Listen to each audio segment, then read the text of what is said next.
प्रधानमंत्री नरेंद्र मोदी ने अल अहली अस्पताल पर हुए हमले पर अपनी प्रतिक्रिया दी। कहा कि उन्हें झटका लगा है और जो जिम्मेदार हैं उन्हें सज़ा मिलनी चाहिए।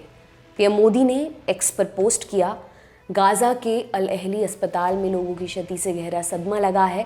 पीड़ितों के परिवार के प्रति हमारी हार्दिक संवेदना और घायलों के जल्दी स्वस्थ होने के लिए प्रार्थना। जारी संघर्ष में नागरिकों की हत्याएं गंभीर चिंता का विषय है। इसमें शामिल लोगों को जिम्मेदार ठहराया जाना चाहिए।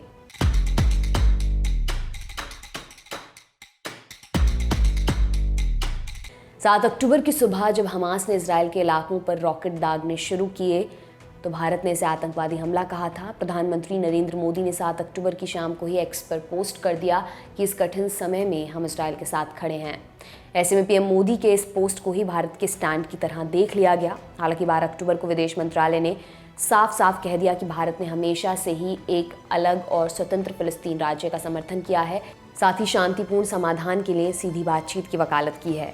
उधर इजरायल के प्रधानमंत्री बेंजामिन नेतन्याहू का कहना है कि अल अहली अस्पताल पर हुए हमले का जिम्मेदार इस्लामिक जिहाद है। उनके मुताबिक हमास का ही एक रॉकेट मिसफायर होकर हॉस्पिटल पर गिरा है। इधर इस्लामिक जिहाद ने इन आरोपों को निराधार बताया।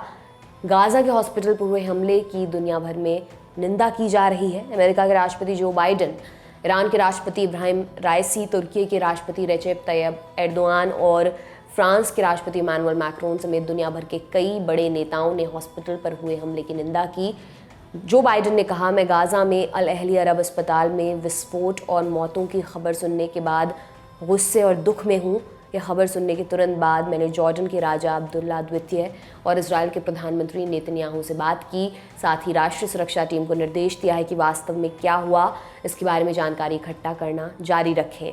अमेरिका संघर्ष के दौरान नागरिक जीवन की सुरक्षा के लिए स्पष्ट रूप से खड़ा है और हम मरीजों, चिकित्सा कर्मचारियों और इसमें मारे गए लोगों और घायलों के प्रति शोक व्यक्त करते हैं। ईरान के राष्ट्रपति इब्राहिम राइसी ने हमले के लिए इजरायल और उसके सहयोगी अमेरिका को दोषी ठहराया। राइसी ने कहा, गाज़ा अस्पताल में घायल फिलिस्तीनी नागरिकों पर गिराए गए अमेरिकी इजरायली बमों की लपटें जल्द ही जानवादियों को भस्म कर देंगी। ऐसे युद्ध अपराध के सामने किसी भी स्वतंत्र इंसान की चुप्पी स्वीकार्य नहीं है। एक इस्लामी राष्ट्र का हिस्सा होने के नाते ईरान इस हमले का शोक मना रहा है। वहीं हमास के नेता इस्माइल हानिया ने इस हमले को पूरी लड़ाई का नया टर्निंग पॉइंट बताया है। हानिया ने कहा कि अस्पताल में हुआ नरसंहार दुश्मन की क्रूरता को दिखाता है और बताता है कि दुश्मन ने हार मान ली है। वहीं संयुक्त राष्ट्र के महासचिव एंटोनियो गुतेरेस ने कहा, आज गाज़ा में एक अस्पताल पर हुए हमले में सैकड़ों फिलिस्तीनी नागरिकों की हत्या से मैं भयभीत हूँ। मैं इसकी कड़ी निंदा करता हूँ। मैं पीड़ितों के परिवार वालों के साथ खड़ा हूँ। अस्पताल और डॉक्टर्स अंतर्राष्ट्रीय मानवीय कानून के तहत संरक्षित हैं। तुर्की के राष्ट्रपति एर्दोआन ने गाज़ा पर इजरायल के हमले का विरोध करते हुए कहा, गाज़ा पट्टी के महिलाओं, बच्चों और निर्दोष लोगों वाले अस्पताल पर हमला करना बुनियादी मानवीय मूल्यों के खिलाफ है। ये इजरायल के इस तरह के हमलों का सबसे ताज़ा उदाहरण है। मैं पूरी मानवता से कहता हूँ कि गाज़ा में हो रही इस अभूतपूर्व क्रूरता को रोकने के लिए आगे आएं। इधर फ्रांस के राष्ट्रपति इमैनुअल मैक्रोन ने अल अहली अरब अस्पताल पर हमले की निंदा की। सोशल मीडिया प्लेटफॉर्म एक्स पर उन्होंने लिखा, फ्रांस गाज़ा में अल अहली अरब अस्पताल पर हमले की निंदा करता है, जिससे कई फ़िलिस्तीनी लोग पीड़ित हुए हैं। हमारी संवेदनाएं उनके साथ हैं।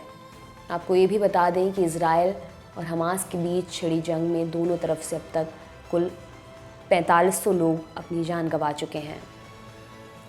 आपके लिए तमाम जानकारी लेकर आए थे हमारे साथी सोम। मेरा नाम दिव्यांशी सुमराव है। आप देखते रहिए दी लल्लन टॉप। शुक्रिया।